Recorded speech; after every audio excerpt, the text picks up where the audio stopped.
Good morning from D-Lab Electronics. I'm getting ready to package up the Princeton Reverb and send it back to the owner. This is the one that came in with build errors and the amp was not operational. I've rebuilt it. It's working great. So before it goes down the road, I'll give you guys a little overview of what I did and we'll test it.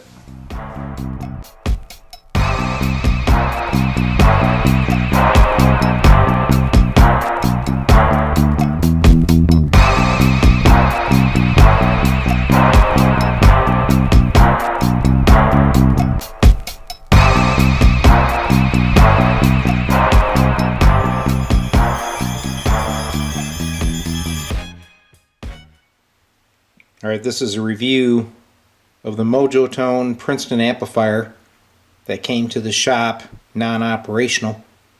I'm sure you remember what it looked like back then, and now I've totally restored this amp and it is functioning perfectly. So I'll go through a little hit list of what I did. First off, I removed the eyelet board. I cleaned up all the jumpers underneath, straightened out things on top, and then when I remounted the board, it is up on rubber standoffs.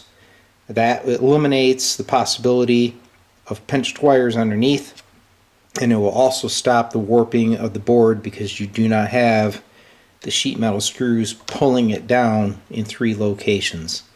She sits nice and level, and now maintenance efforts are much easier.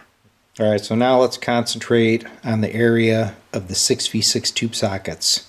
A lot of things have changed here. Number one, see our fuse holder. It used to reside here, and its terminals would stick out very close to the terminals of the 6v6.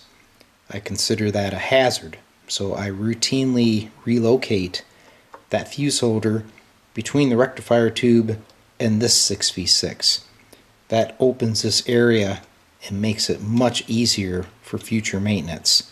The other thing, there was a set of 470 ohm resistors that were added to this circuit. They did not apply to the Princeton. This 1K resistor is the screen feed, so I removed those. There was also overrated 1.5K resistors for the grids, and they were in here very tightly and I was not comfortable with that. So I installed half watt 1.5K resistors for the grid feed.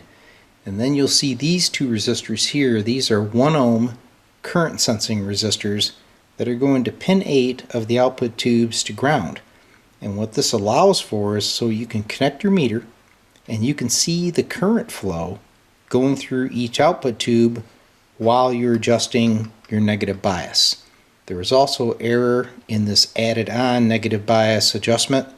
Simply had to remove a resistor and then the bias was functioning properly. I repaired the wiring to this reverb tube. High voltage was going to the incorrect pin. At the same time, I cleaned up all the other wiring and added 22 gauge Teflon wiring for the filaments. When we go over here to the 6v6s, you'll see the 22 gauge stops. We bump up to 18 gauge wiring for the higher current that these 2 tubes demand. And I have a terminal board here that I added. So my filament supply goes to the terminal board. You got your 100 ohm balancing resistors back here. So that feeds my high current this way, and then we have low current with another pair of 22 gauge wiring for the front lamp. I rewired the input jacks. I found some loose connections and I incorporated a piece of RG174 coax feeding the first 12AX7 preamp, reducing noise. Speaker output jacks are now properly configured and they both operate. Then I moved into the grounding of the eyelet board. The customer had actually installed a bent piece of copper plate to simulate the ground plane like Fender did back in the day. Great idea, they just weren't connected. So I finished up that wire routing and I removed the wire from the back of the pots, which was the old grounding method. This is much more secure. I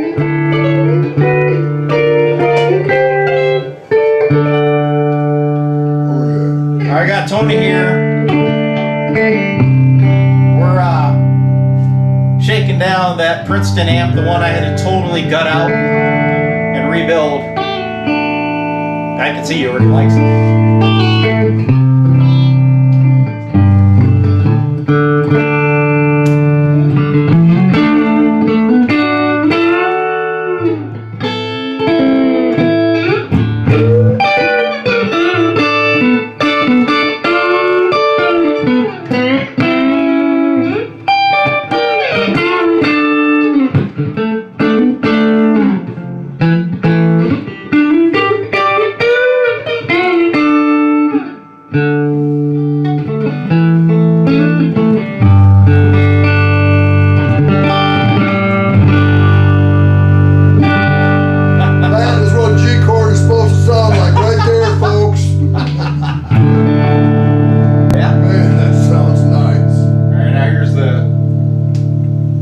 Tremolo, not tremolo.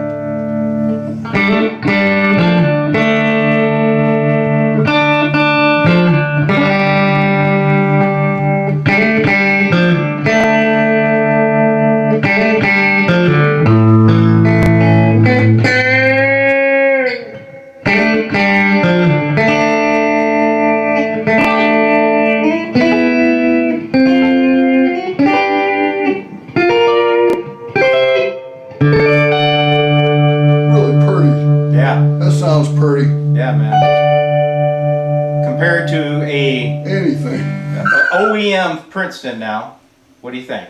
Apples to apples, pretty much. Pretty much. All right. It sounds as good. Good. Nearly. Yeah. It's hard to. Yeah. It's hard to not do them side by side. Right. That's what a Princeton's supposed to sound like right there. Yeah. Cool.